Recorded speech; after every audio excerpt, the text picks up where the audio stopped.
Vous venez déjà de nous amener une nouvelle notion, c'est que tout le monde est concerné. Bien sûr. Le petit retraité pour sa carte de crédit aussi. C'est quelque chose que vous observez dans la police, etc. Oui, on sent une augmentation qui est assez prégnante depuis ces quelques dernières années. Des phénomènes nouveaux avec des équipes qui vont même à l'étranger. On voit des équipes parisiennes qui partent se livrer à ce genre de choses en Suisse ou au Luxembourg pour vraiment essayer de faire des gros coups. Alors il faut différencier deux aspects. En effet, ce homejacking qui semble être préparé avec des informations, etc.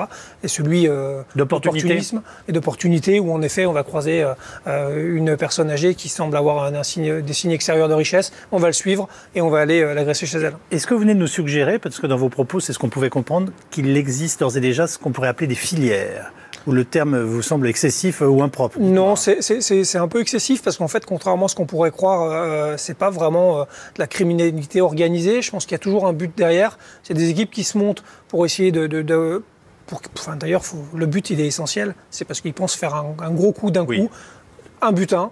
Et souvent, par exemple, c'est pour une mise pour du stup, parce que tout est lié. Hein. Oui. C'est-à-dire qu'il faut acheter des stupéfiants, il faut bien une mise de fonds.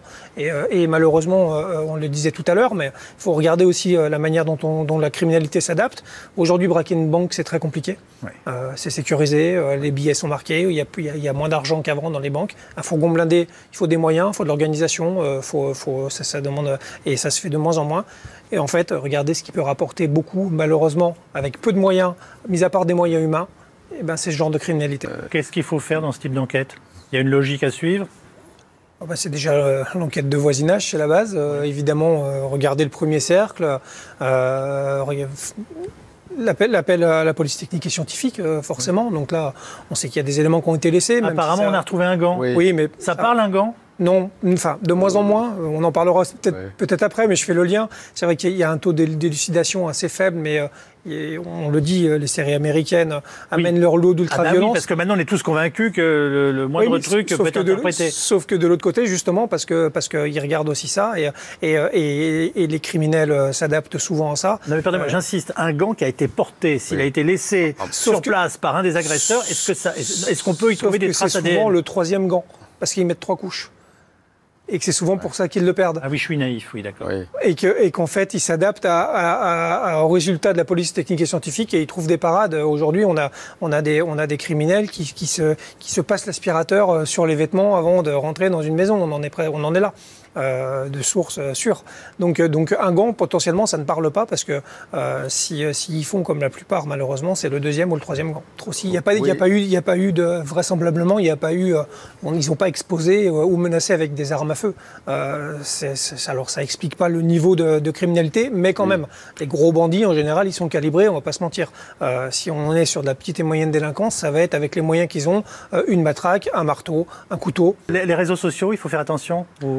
Tout ce qui peut donner des indicateurs, des signes extérieurs de richesse peut potentiellement amener malheureusement à ce genre de délinquance qui, encore une fois, là va être plus de l'opportunisme. Mais potentiellement, oui, c'est un risque. On a des enquêtes en cours, surtout nos footballeurs là, qui se sont fait... j'ai l'impression qu'au Paris Saint-Germain, il y a une visite d'appartement ou de maison tous les 2 mois, voire plus. Oui, il y a des cellules qui sont spécialisées dans l'atteinte aux personnes et l'atteinte violente aux personnes. Bien sûr, oui, toutes les enquêtes... Mais ça fait longtemps, oui, vous avez des conseils ou des remarques à faire là aussi? Parce que je pense que tous ceux qui nous écoutent y pensent au moment où vous écoutez. Non, mais c'est vrai qu'on parle souvent des auteurs et peu des victimes, donc c'est bien d'avoir aussi souligné que c'est un vrai traumatisme parce que je pense que voilà, c'est un parallèle qui a été souvent fait, c'est presque assimilé à un viol tellement on rentre dans l'intimité finalement des gens, donc c'est quand même important de le dire qu'on a affaire quand même à une délinquance qui ne montre aucune compassion ni aucune limite quand on en est à ce niveau-là. Malheureusement, ça a été démontré aussi avec les témoignages de M. Tapie, et dire qu'il y a certains pays qui, face à ça, ont adapté leur doctrine et même leur loi, la Suède, le Canada, l'Italie. C'est-à-dire qui ont donné la légitime défense aux personnes d'emblée, dès lors qu'il y avait une intrusion dans le domicile. On n'en est pas là. Nous, il y a une règle, voilà, c'est simplement de nuit, il y a des aspects plus particuliers dans la loi française, mais pour autant, voilà, on a... En Suède, qu'on perçoit comme un pays extrêmement pacifique dans tous les sens du terme, vous nous dites, si quelqu'un pénètre chez lui, on est habilité, autorisé à utiliser la force. À utiliser la force. Oui, donc une arme. Oui. Potentiellement oui, et l'État a redonné délégation finalement, il a redonné délégation aux citoyens pour assurer sa sécurité. C'est le cas, je vous le disais, au Canada, c'est le cas en Italie, c'est le cas en Suède et c'est le cas en Italie pour les intrusions dans les domiciles. Alors moi, je ne dis pas que c'est ce qu'il faut faire en France. Généralement, c'est pas ce que recommandent les policiers. Non, c'est pas du tout ça. C'est pas du tout ça, mais pour autant, voilà, vous dire que ce phénomène-là, qui est pas endémique à notre société, a été pris en compte dans d'autres pays différemment. On est d'accord aussi pour dire que le phénomène est en augmentation. C'est pas une vue de l'esprit, c'est pas parce que nous en parlons et que Non, j'ai eu des contacts avec des enquêteurs cet après-midi. Oui, le phénomène est clairement en augmentation.